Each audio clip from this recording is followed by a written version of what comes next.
What do you use for self-defense and self-protection when you're out riding your e-bike? Here are 6 tips on e-biking self-defense. Now, I like to ride my e-bike in groups, but generally I ride solo. And when I'm out on a solo ride, I sometimes get pretty far out into some pretty isolated or even some pretty sketchy areas.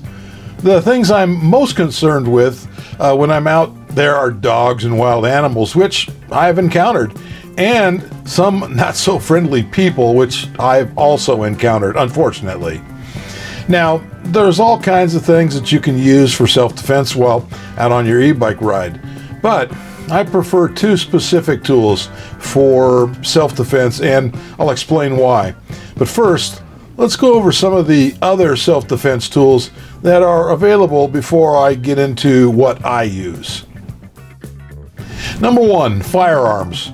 First, let me tell you that the laws regarding self-defense, especially firearms and tools and weapons, vary from state to state. So check with your state agency to learn the rules and the regulations to find out what's okay and what's not so okay.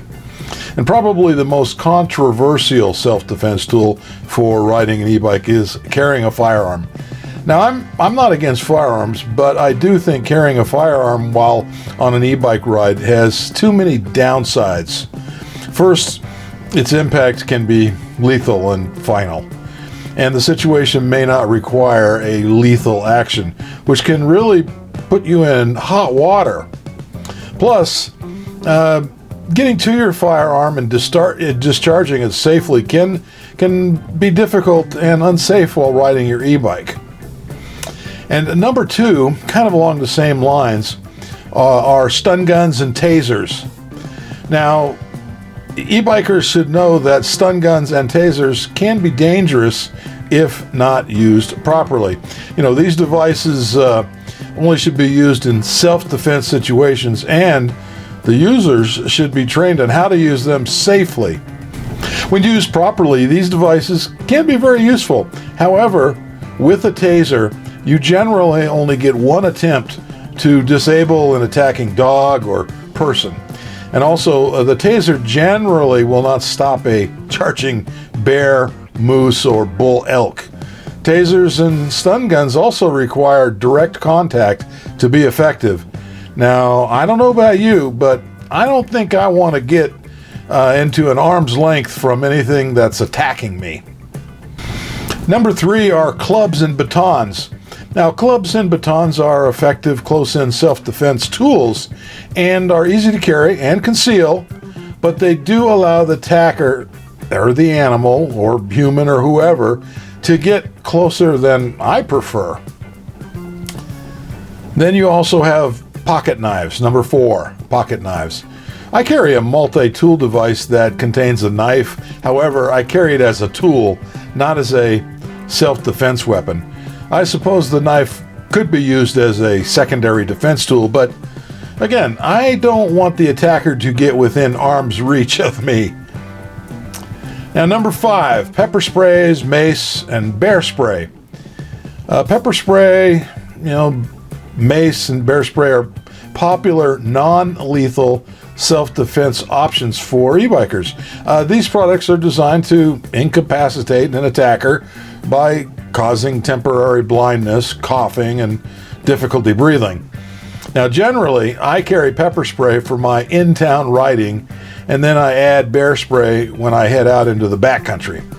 I like these self-defense items for a number of reasons. First, they're not lethal. And second, they work from a distance of about 10 to 20 feet.